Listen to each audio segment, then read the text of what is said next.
بسم الله الرحمن الرحيم الحمد لله رب العالمين وصلى الله وسلم وبارك على نبينا محمد وعلى آله وصحبه أجمعين رب اشرح لي صدري ويسر لي أمري واحلل عقدة من لساني يفقه قولي اللهم علمنا ما ينفعنا وانفعنا بما علمتنا وزدنا علما.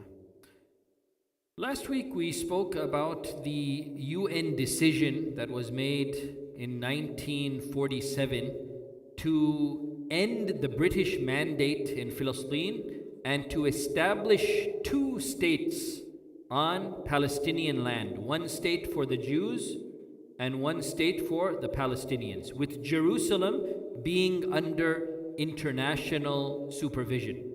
So Jerusalem basically would not be for the Jews, nor would it be for the Palestinians, but rather the international community would be responsible for Jerusalem. This was a UN resolution that was made in 1947. And of course, both sides rejected this resolution. The Jews didn't like it.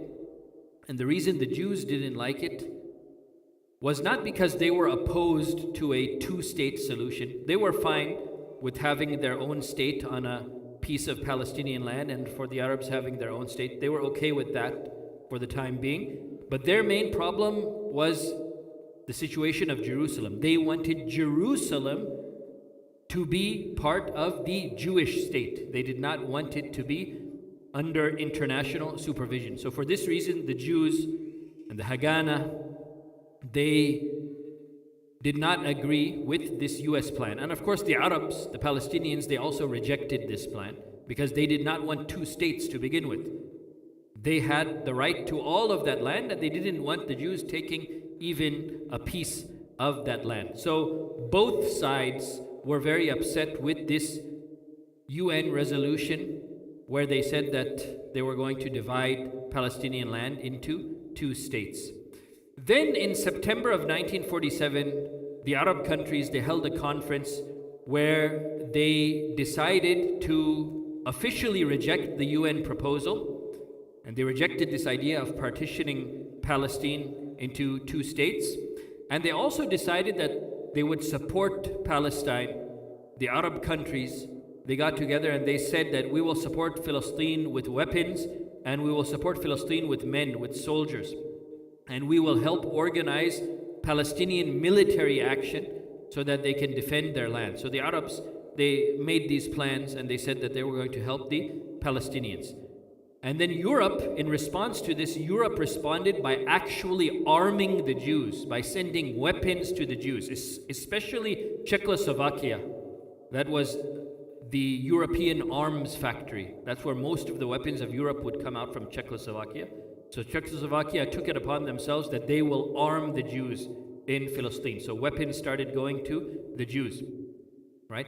So these Jewish operations continued, and in September of 1947, Britain officially announced that they would be accepting the UN proposal to end the British mandate in Palestine. They announced this on September 26, 1947, that they would be ending the mandate on May 15th of the following year, May 15th, 1948.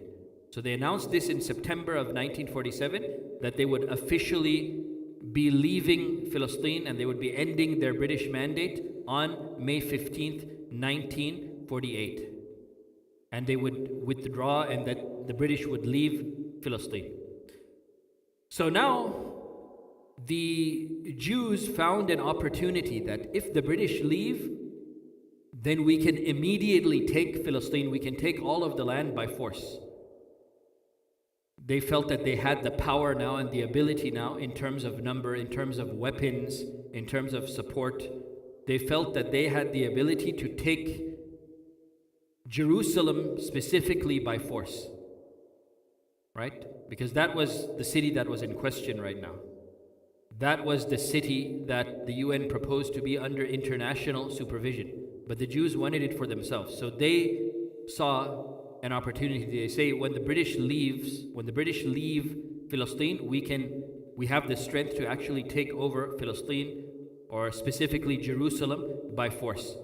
So they decided to outwardly agree to the UN plan. The UN, they're saying we're going to divide Palestine into two states, a Jewish state and an Arab state, and Jerusalem will be under international supervision. It will not belong to the Jews, nor will it belong to the Arabs. So the Jews, they didn't like this, but they officially said that, yes, we accept this plan. We accept this plan. Let Jerusalem be under international supervision. So they accepted it outwardly because they felt that when the British actually leave Palestine, then they can take Jerusalem by force. They felt that they had the power to do that. So that is why they voiced their support for the UN resolution. And this plan of the UN, it was supported by Europe, it was supported by the United States, it was supported by Russia, right? They all approved of this plan.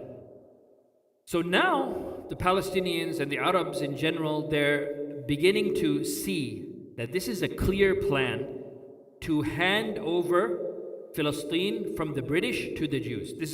These are the steps that are being taken, and the UN is complicit in this.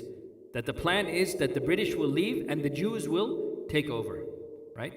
And the Palestinians will be left in the dust, right? And Europe is complicit with this, the UN is complicit with this, Britain is complicit with this, the United States is complicit with this. It became very clear that this was the plan. And when this became clear, jihad operations once again began in Palestine, right? The Palestinians, they tried to revolt and they tried to defend their lands. And this is where Hassan al-Banna comes in. Hassan al-Banna, he was the founder of al-Ikhwan al-Muslimun, right, the Muslim Brotherhood. So at that time in Egypt, Hassan al-Banna mobilized mujahideen, volunteer mujahideen in Egypt to head towards Palestine to help the Palestinians defend their land. And this was during the reign of King Farouk of Egypt. The king of Egypt was King Farouk. So Hassan al-Banna, he had a big organization, al-Ikhwan al-Muslimun, the Muslim Brotherhood. Even at that time, it was a very strong organization. So 10,000 armed volunteers from the Muslim Brotherhood, from al-Ikhwan al-Muslimun, they headed from Egypt towards Palestine to help the Palestinians in their revolt. But the Egyptian army stopped them from completing the way to Palestine. The army of King Farouk stopped the volunteer mujahideen from al-Ikhwan al-Muslimun from continuing into Palestine. So Hassan al-Banna, when he saw this, that the Egyptian army is trying to stop, my volunteers, Hassan al-Banna, he told his forces to retreat because he did not want two Muslim armies to fight against each other. The Egyptian army and the volunteer army of al-Ikhwan al-Muslimun, right? He didn't want them to fight with each other.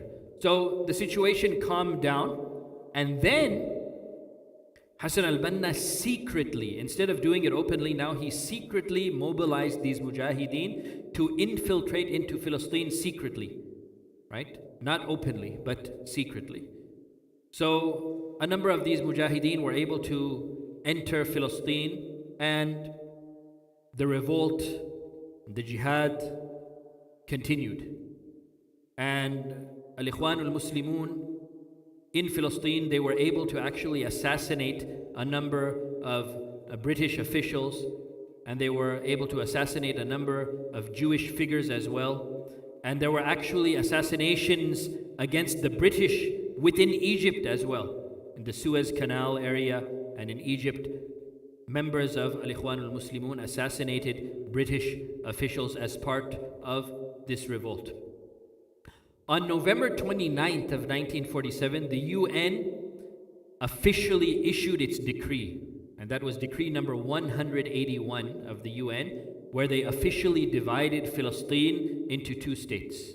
And the majority of the UN, they supported this resolution, right? Especially the Americans and the Russians, they put their full support behind this resolution, and they officially declared that Palestine will be divided into two states. And they made a new map of Palestine as well.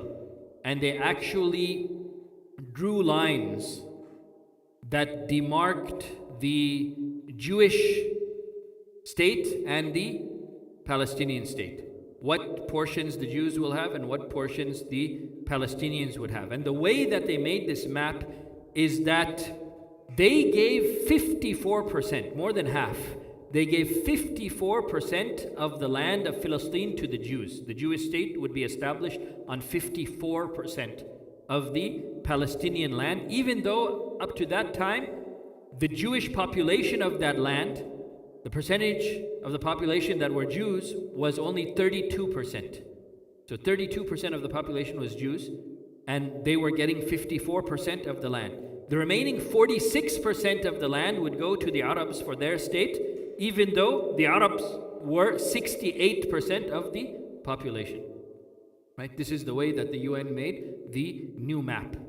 And up to this point, the Jewish settlements, remember, the Jews had been coming into Palestine, they had been buying land, they had been, occupying different areas, right? But up to this point, still, the Jews, the amount of land that these Jewish settlers had up to this point, before this UN resolution, they only had 6.5% of the land.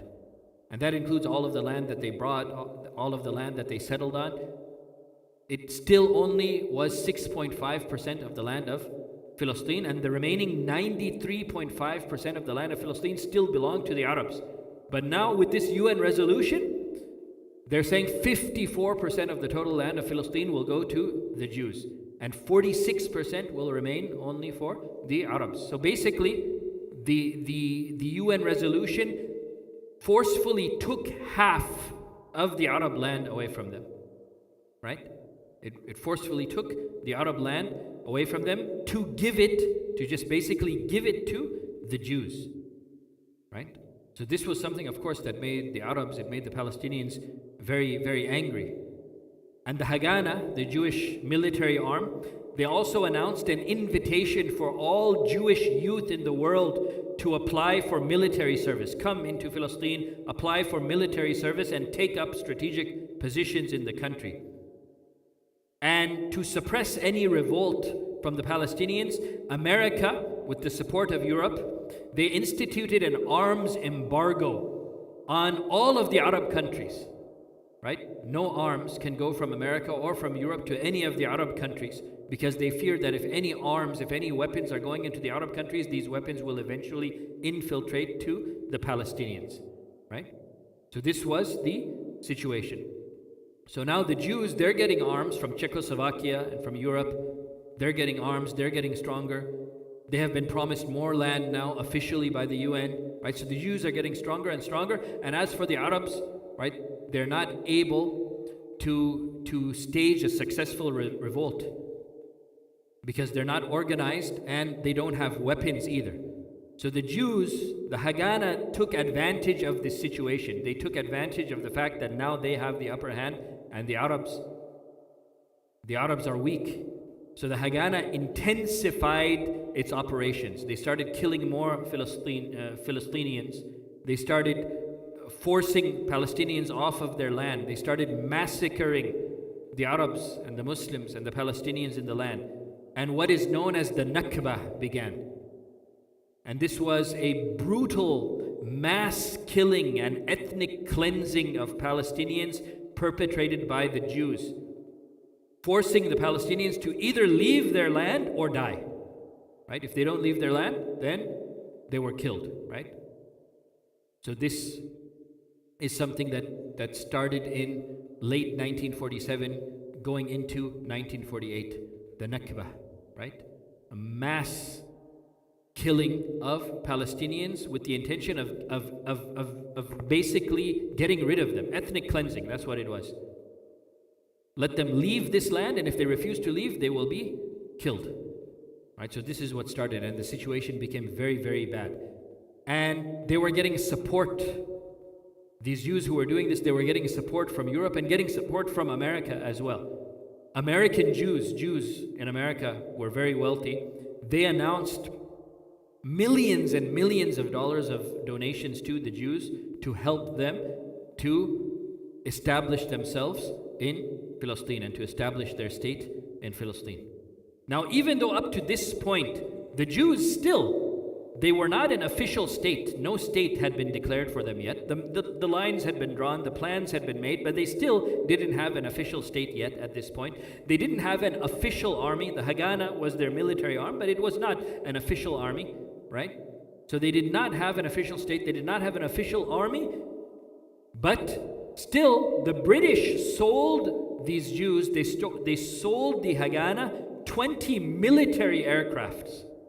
Right? They sold them 20 military aircrafts in 1948, right? Even though they didn't have their own state and they didn't even have an official army, they are receiving military aircrafts from the British government, right? So it became very clear. It became very clear that this was something that was pre-planned, that the British leaving Palestine paved the way for the Jews to establish their state. And all of the pieces were coming together. And this was what they had planned. So all of these steps were made in preparation for the eventual establishment of the Israeli army and the official handover of the land of Palestine to the Jews. This was the master plan, and these were the steps that were being taken for this plan to go into effect. Now, during this period, the great Palestinian leader al-Qadir al-Husseini, who we spoke about earlier, who was one of the leaders of the revolts and the jihad movements in Palestine, he was exiled. He had been exiled, but now he was able to secretly return to Palestine after a number of years in exile. And once he returned to Jerusalem, he was able to re-establish some jihad forces in Jerusalem. And these forces immediately began military operations under his command, under the command of Shaykh al-Qadir al-Husseini, in response to the military operations that were being carried out by the Hagana forces. The Jews, they were perpetrating this mass killing. They were perpetrating this nakba upon the people of Palestine. So Shaykh al-Qadir al-Husseini, he wanted to counter this. And that is why he organized his soldiers in order to defend the Palestinians against what the Jews were perpetrating upon them. Now, as for the other Arab countries, for the most part, they didn't really do anything. They were just watching what was going on, right? Abdul Qadir al-Husseini and his forces within Palestine, they're doing their best. And the Arab countries, you know, if they wanted to, they could have sent some support, they could have sent some help, right? But for the most part, they really didn't do anything.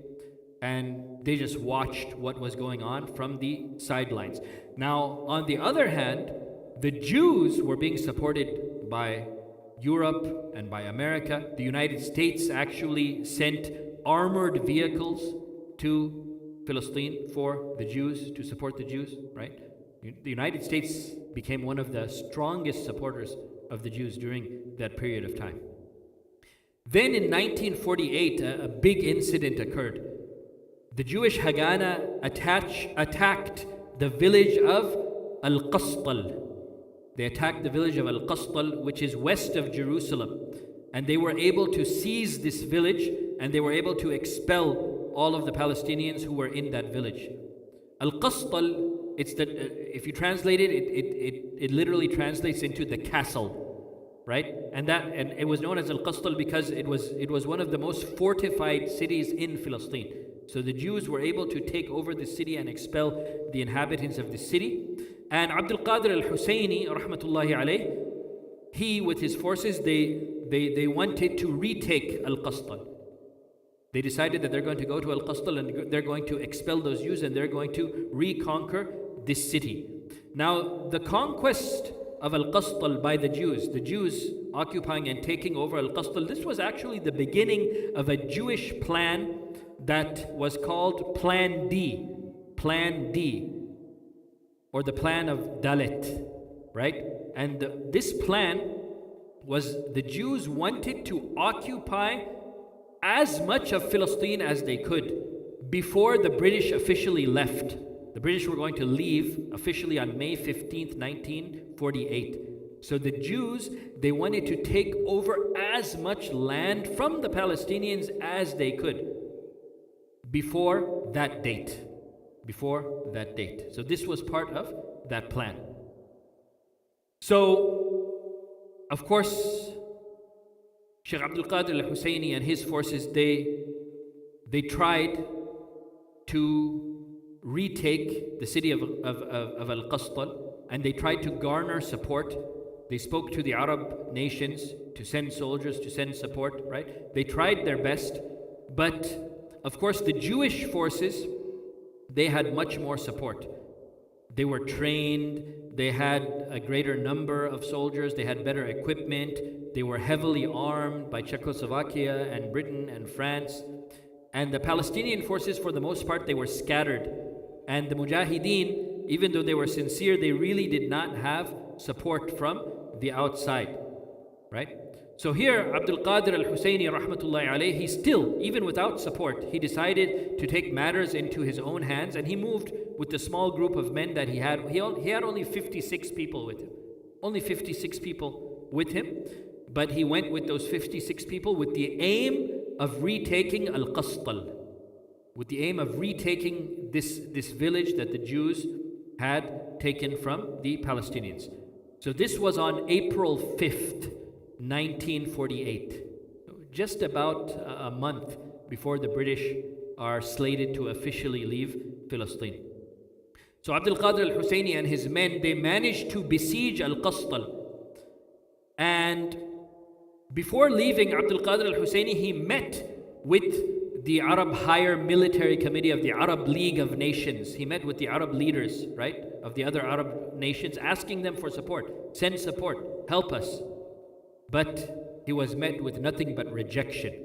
The Arab Military Committee that represented the Arab nations, they told Abdul Qadir al-Husseini, the Arab League will take care of the situation. This is not your business. You should not get involved in this. We don't want individual movements. You are an individual movement. Let us take care of it. We are the League of Arab Nations. We will discuss it and we will come up with a solution. We will take care of it. So you go back and don't try to do anything in al-Qastal. So Abdul Qadir al-Husseini, he was very angry with this. He knew that this is just talk. They're saying, yeah, we will discuss it. We will come up with the solution. But it's all just big talk with no action behind it. And Abdul Qadir al-Husseini, he knew this. So he responded to these leaders and he said to them, I'm going to go to al-Qastal and I will storm it and I will occupy it, even if it leads to my death. Even if I die, I die. And then he said, Wallahi, actually I have become tired of this life. I'm tired of life, right? And death has become more beloved to me than life because of this treatment that we are receiving from our own brothers, from the Arabs. If this is how the Arabs are treating us, they're supposed to be our friends. These nations are supposed to be our friends and our supporters. If this is how you are treating us, then what can we even say about the enemy? So he said, basically, I'm tired of life. I don't care if I die. I'm going to do what I can. I'm going to try to retake this land. And then he said, I have begun to wish for death before I see the Jews occupy Palestine. Right? I don't want to live to see the day that the Jews actually occupy Palestine officially.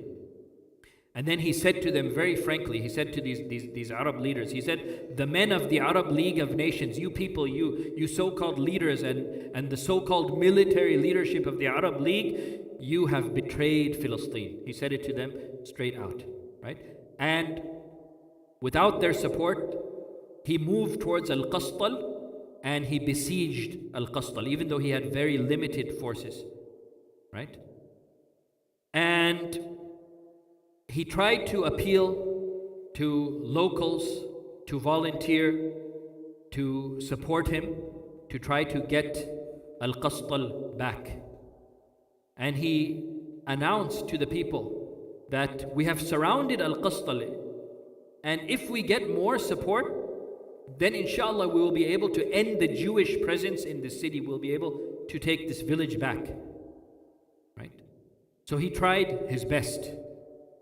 But he did not get any official support from the Arab nations. He did get some volunteers from within Palestine, but as for the Arab nations, they did not send any support to him at all. So he was very angry, of course, about this situation, right? They didn't send him any soldiers to back him up. They didn't send him weaponry. Even though there was an arms embargo, those Arab countries, they did have weapons in their storage. They already had weapons that were stored. They could have sent those weapons, but they refused to do even that, right? So he was very angry about this, and he considered it a great betrayal on the part of the Arab nations. So even though he lacked support, he remained firm, and he took his people forward, and he, alhamdulillah, was actually successful. He was successful in retaking the city of al-Qastal, right? He had about 500 people with him, including the volunteers. Initially, he only had 56 people with him, but he was able to get local volunteers. About 500 of them gathered, and on April 8th, 1948, the attack on al-Qastal began. Al-Qadir al-Husseini and his forces, they attacked al-Qastal, they attacked those Jews in al-Qastal, and alhamdulillah, they were able to liberate the city. But Shaykh al-Qadir al-Husseini rahmatullahi himself, he was killed in that battle. May Allah subhanahu wa ta'ala accept him from the martyrs. He was actually killed in that battle, but alhamdulillah, they were successful in retaking the city. They were successful in taking the city back from the Jews. But sadly, after the death of Al-Qadir al-Husseini rahmatullahi alayh, these volunteers, they were volunteers. Most of his army were just volunteers. So they were not an organized army. So without leadership, they were not able to maintain their hold on the city of Al-Qastal. They got it back, but they were not able to maintain that hold because their leader died. And the next day, just the very next day, the Jewish forces were able to reoccupy the city of Al-Qastal again. And not only Al-Qastal, but they occupied a number of other cities and villages as well. And the Arab League, they're just watching what's going on. They're seeing what's going on, and they're not sending any support, and they're not sending any help. Now, on the same day, this is April 9th, 1948, right? This is the day after Al-Qadir al-Husseini liberated Al-Qastal. He liberated Al-Qastal on April 8th, but then on April 9th, the Jews took it back. That same day, April 9th, 1948, the Hagana, this Jewish paramilitary arm, led by Menachem Begin, who later on became the Prime Minister of Israel, right? On April 9th, 1948, these Hagana gangs, led by Menachem Begin, they attacked the village of Deir Yassin, near Al-Qastal. And after fierce fighting, they occupied Deir Yassin.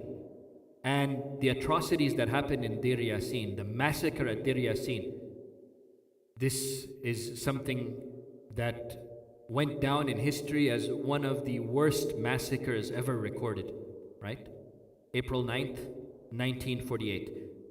Some of the witnesses who lived through it and who survived it, they narrated what they saw. Actually, a few years ago, we had a brother speak here at the masjid. He was very old. He was probably in his 90s at that time, a few years back. He was actually one of the survivors from the massacre of Deir Yassin. And he came and he spoke about his experience and what he witnessed. And really, it's very, very harrowing. Right? So some of the witnesses who survived, and there are some of those people who witnessed it who are still alive today. They're very old now, but there are some who were maybe children at that time who are still alive today, and they remember what they saw.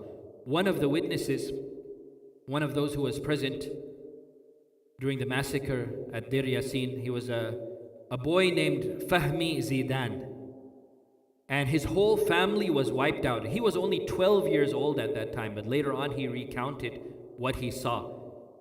He said that the Jews came into their house and they ordered all of the members of the family to stand and face the wall. So just imagine that, all the family members facing the wall of the house.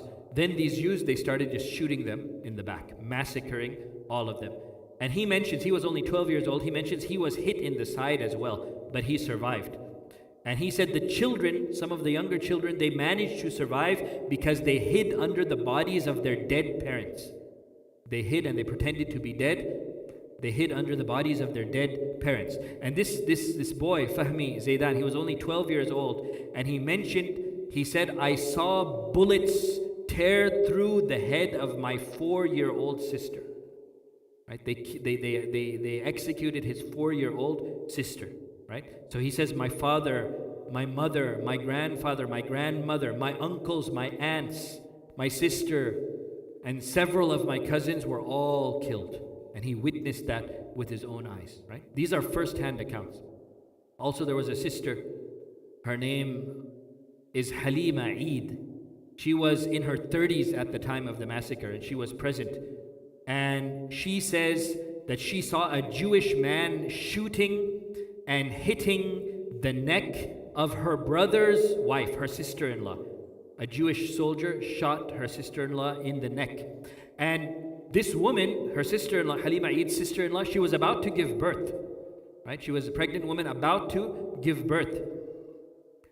But this soldier, even though he saw her situation, he shot her in the neck. Then, he was not finished. He shot her in the neck. Then he came with a knife and he attacked her belly to kill the child that was inside her.